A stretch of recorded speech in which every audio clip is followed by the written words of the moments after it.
Alright guys, welcome back to the channel and welcome to Season 4 of Modern Warfare 2. Just like every other season, I like to cover my settings and share them with you guys so you guys can make sure you are playing your absolute best. Keep in mind, a lot of these are just suggestions and you're going to want to be adjusting them based on your own playstyle. Things like sensitivities and whatnot, you're going to find the most success when you are most comfortable with them. As always, make sure you guys hit the like and subscribe button and turn the notification bell on so you're not missing any of my videos. Let's start over with some settings. So I am going to be starting this off with my controller settings. A lot of the people that watch my channel do know I play on controller, but for those who don't, we're going to be covering these really quickly. So we're going to start right here with some basic sensitivities. I am personally running 8.8. That's where I find the most success. This is one of those things that I was talking about as a suggestion. You want to go into custom games, start pretty low and work your way higher to find where your sweet spot is. Everybody's is different, and in order to have the best accuracy, you need to find the most comfort with your sensitivities. When it comes to sensitivity multipliers, I don't touch any of them. They're all at the base 1. When you head over to the advanced tab, you're going to have the custom sensitivity per zoom. I have that on, and what I do with that, I only touch 2 of them, the 2 times and 3 times and the low zoom. I have that set at 0.8 in order to slow down near my targets while I'm aiming at them and shooting. So the rest of them are more for things like snipers and whatnot. Like I said, the 2 and 3 times zoom along with the low zoom, I do have at 0.8 and it's kind of like a perfect slowdown. This is definitely one I recommend trying. Back in the normal controller tab here, you're going to have this gameplay settings tab. And the only thing I really touch here is going to be the automatic sprint. I personally have this on. I have it on automatic tactical sprint. This prevents you from absolutely button jamming your controller and it will prevent things like stick drift in the future.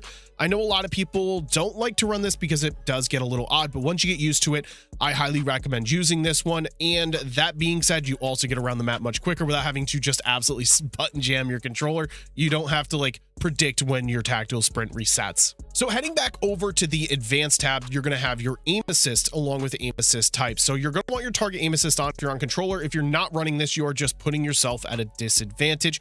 For the type, you're going to want it set at default. I used to run Black Ops back in season 1 and 2, but once they nerfed it, I went right back to default. And what you're going to want to do is just pair this up with your aim response curve type as dynamic. This really helps you track your target, especially while you're strafing. It will more or less just hold onto your target while you're shooting. It also tends to reduce recoil when you combine these two, and I highly recommend. I know a lot of mouse and keyboard players absolutely complain about aim assist, and I don't blame them. But when you're on a controller, these are definitely the best 2 aim assist and aim assist curve types you can be running. So if you scroll down a bit in your advanced tab, you're going to have your input dead zones. And I don't have any problems with my controller. So if you have a brand new controller, you have no stick drift whatsoever, you're going to want to copy my settings down here. But that being said, if you are having troubles with your controller as far as stick drift, whether that be sprinting left to right, this is where you're going to want to be changing that. For example, if your controller is drifting to let's just say it's drifting to the right, you're going to want to take your max and you're going to want to bring it down, and it should help that cause. But I'm sure there's plenty of videos that will cover dead zones. If you are having trouble with stick drift, this is how you fix it. Scrolling down the advanced tab even further, you're going to have gyro aiming, and this has to do with moving your controller to aim. I highly recommend you turn this off. It is just nothing but a detriment. Yes, it can be very fun in custom games or just messing around, but when you're looking for things like leveling up weapons, getting nukes, going for score streaks, you're going to want to turn this off because it definitely affects your accuracy when everything's said and done. All you have to do is turn your gyro behavior off, and don't worry about the rest of the settings. They'll be by default just be off. So up next, we're going to be heading over to my audio tab, and there's only a few minor settings I want to cover here. For my audio mix, I like to run headphone bass boost, as it kind of gives you a very good direction of where your enemies are coming, whether they're above you, to your left, your right. The boost tends to amplify in your headset, and that's just a personal preference that I've seemed to found the most success with in this game. Along with my master volume, I did turn that down. I'm sure you've heard the helicopters blow your eardrums out. When I have it on 74, it definitely seems to be much more viable. As far as gameplay music, you're going to want to turn that right off. This won't turn off the music in game, like in your menus, but while you're playing the game, you're going to want this music off because it can prevent you from hearing you know, enemy footsteps or the call outs from the game announcer. Those are all very important things. So make sure your gameplay music volume is turned all the way down to 0. And then the cinematic music volume, personally, I have this off. This is just your menu music, more or less. Over here in graphics, I'm going to be covering some settings that consoles don't have access to, but there are still a lot of PC players that do watch my channel. So I want to quickly cover these. If you guys are on console, feel free to skip ahead a bit, but keep in mind there are some settings that are in the graphics tab here that you guys are going to want to watch. So I'm not even going to talk about them all too much, but I am going to quickly go through all these so the PC players can copy some stuff down if they want to. So we're going to quickly scroll here. This is something that, you know, like I said, the console players don't have, but the PC players, this can be viable. I always target higher FPS. And I also have a fair graphic settings. It's not absolutely cranked up to the sky, but it is still pretty good. You can watch my gameplay and you can see that everything looks pretty good altogether. So we're starting to head down to the bottom of this here, and this is where I was talking about the consoles do need to pay attention.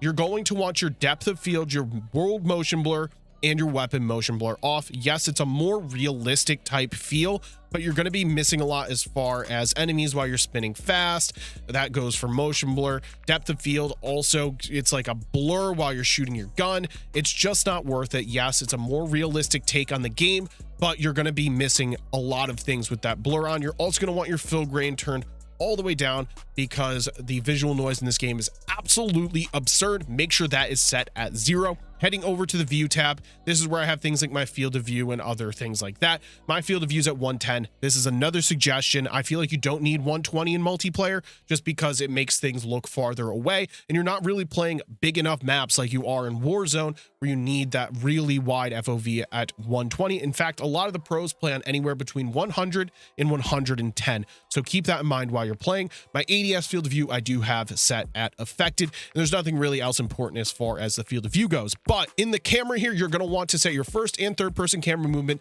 to 50% because it will prevent your camera from moving drastically while sprinting, shooting, reloading. It just makes the visual recoil altogether reduce a ton. And we're going to be heading over here to our interface settings, and I get a lot of questions regarding my interface, mainly the color customization. That's really all I'm going to be covering here because this is the most asked question on the channel. How do you turn your enemy dots green? How do you turn the dots on the enemies green? This is what you're going to want to be running. You want to set it to filter 2. You're going to have your color filter target at both. World color intensity and interface color intensity both set at 100. For your HUD color palette you want it custom. Then I have it yellow for myself. My team is going to be blue. Anybody in my party is going to be a lighter shade of blue, but still blue nonetheless. My enemy is green. For neutral, you're going to want that white. That's like the flags if it's not captured. The contested, you want it yellow. And other than that, that's all my interface has to offer for you guys. Again, most asked question on my channel are these color customizations, so make sure you guys copy those down if that's what you're looking for. I really hope these settings do you guys some justice on the map and you guys end up racking up those kill streaks, going for nukes, just having good games overall. As always, I'm going to be showing you guys a gameplay that's going to best feature my settings. Make sure you guys, again, hit the like and subscribe button for me if you learned something a little new. Let's jump over into the gameplay and we'll be rocking out with the FSS Hurricane. Hope you guys enjoy. All right. It's the time for the settings video, and I said I wanted to use a weapon that isn't super overpowered, kind of like a mid-tier weapon, so you guys can see the settings live in action. And we're gonna try to get like a quick nuke, or at least a nuke, I suppose. Doesn't have to be quick.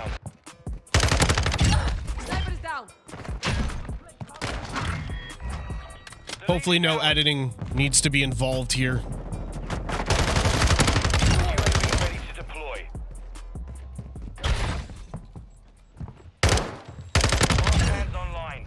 Okay, there's probably going to need to be some editing because there are some slow spots that I'm cooking through right now.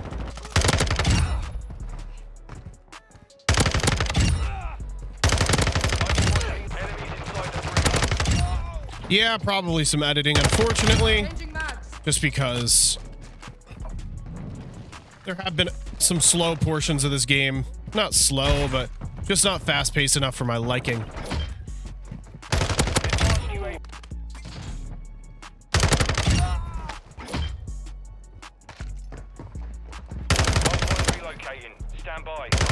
Dang, you stopped running?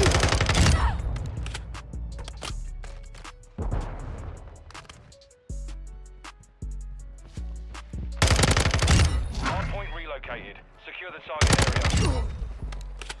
Team got those spawns.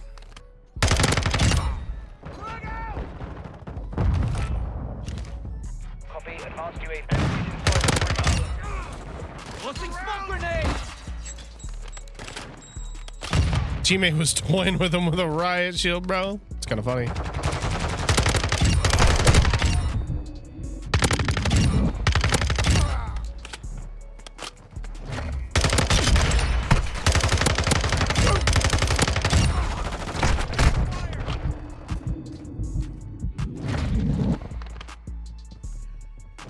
Locating the next hard point. Get ready.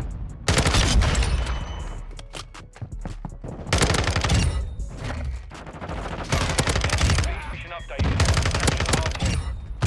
Advanced UAV is disengaged.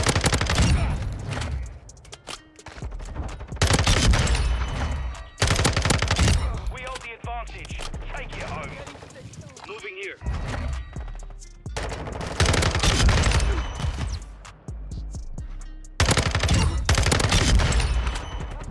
Bro, our team is smoking this lobby. Confirming next hard point. But I did get the nuke, so no complaints from me. Updated. The hard point. Enemies inside the perimeter. There's one there. One dead. After this chopper goes, I think I'm going to yeah, I think I'm gonna hit my nuke after the chopper here, because they're leaving the game, and I actually don't think anybody's gonna spawn in.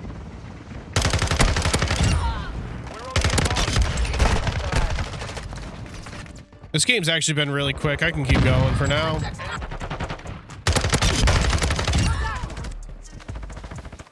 Reloading.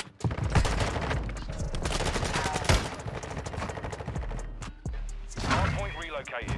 Secure the target area. Ready for tasking. Out. Throwing Semtex.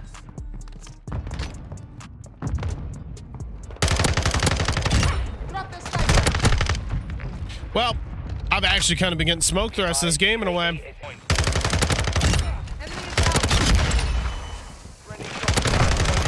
Teammate got a chopper gunner. Taking effective fire. Stand by. UAV ready to deploy. Hard point compromised. Secure the area. Changing mag. Well, Okay. let's just hit this. 60 kills. That was very fast, 60 kills. Tell you what. Enemy personnel in the hard point. Drop one. Hard ready to deploy. And that's gonna be game. Secure the area. That's it. Got one more there to lock it down. 64 kills. Super fast nuke. Super fast gameplay. Love me some Fortress, man. You guys get to see the settings live in action.